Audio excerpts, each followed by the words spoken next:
ẹjọ́ náà kí ni Ìyábọ̀ Òjó fi sí àwọn ènìyàn tó tóbi ilé náà kí lẹ̀ṣẹ̀ woman yìí náà kí lẹ̀ṣẹ̀ Ìyábọ̀ Òjó náà ẹ wo fídíò yìí. Ìyábọ̀ wo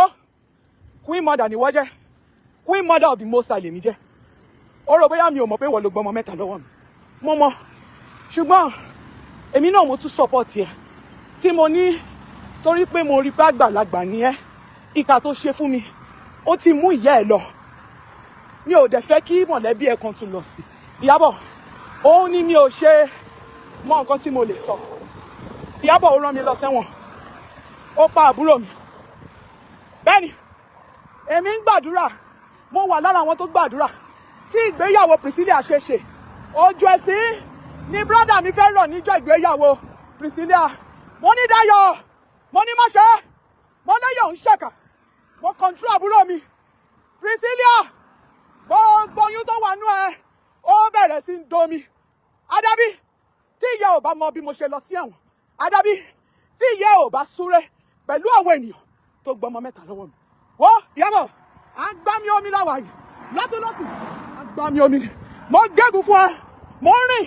torí orúkọ mi jẹ́ kí ni à ń gbọ́mọ làánú fún kẹ́ bẹ́ẹ̀ ni Ìjẹ̀ṣà ni mí ìkejì tí mo wá sílé ayé mo wá sọ̀ǹdọ̀ ẹ káàbọ̀ wàá fojú sunkún Priscilla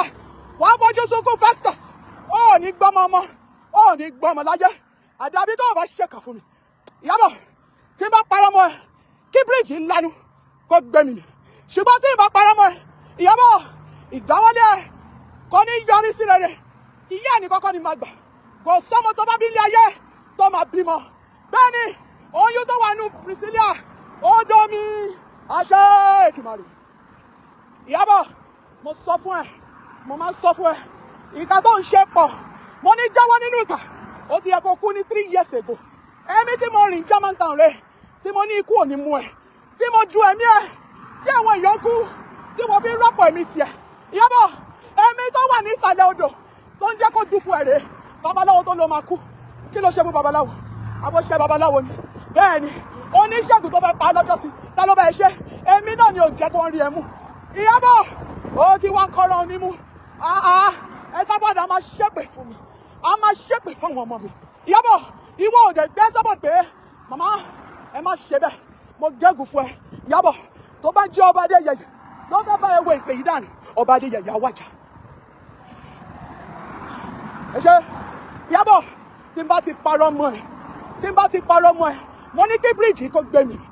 bẹ́ẹ̀ ni Ìyábọ̀ tí bá ń parọ́ mọ́ ẹ kí má di ọ̀la Ìyábọ̀ ó pa ọ̀pọ̀lọpọ̀ èèyàn kí wọ́n ló pa Mohbad kí ló fún Mohbad jẹ́ ní London ṣó lè jáde kó sọ pé wọ́n kan ló pa Mohbad Ìyábọ̀ àṣírí ẹ̀ ò bò mọ́ ìwọ ní gist lover bẹ́ẹ̀ ni ìwọ ní akọ̀ǹṣọ́rí èmi ò bẹ̀rù nǹkankan mọ́ Ìyábọ̀ tó bá jẹ́ òlágbà tí Fúnkẹ́ tó bá dá sí Fúnkẹ́ tó bá dé òkú ọmọ Akíndélé gbogbo ẹnikẹ́ni tó bá dá sí á di òkú ẹ ṣe Ìyábọ̀ èmi sunkún ó sọ 1 2 3 4 5 6 7 8 2 3 4 5 6 7 8 now láti ìgbà tí woman yìí ti ṣe wedding fún ọmọ ẹ lọ́pọ̀lọpọ̀ àwọn yẹn ti ń jáde tó tún bẹ̀rẹ̀ sí drag woman yìí mo kàn fẹ́ béèrè ni o kí ni ẹ̀ṣẹ̀ Ìyábọ̀ Òjó gangan kí ni ẹ̀ṣẹ̀ tó ṣẹ̀ gangan ẹjọ́ ẹni tẹ́ bá mọ̀ ẹ̀ṣẹ̀ tó ṣẹ̀ ẹ fi ìròyìn hàn ní abẹ́ comment section táwọn yẹn fi kórìíra ẹ táwọn yẹn fi máa ń sọ̀rọ̀ kùgbàkùgbé sí especially lágbà tó ti ṣe wedding fún ọmọ ẹ kò yé mi ní o Ọlọ́run gbọ́ mo fi Kristi tó dá mi ṣẹlẹ́rìí kí ni ẹ̀ṣẹ̀ tó ṣẹ̀ ẹni tẹ́ bá mọ̀ ẹ sọ fún wa. This is Adeomade. Bye for now.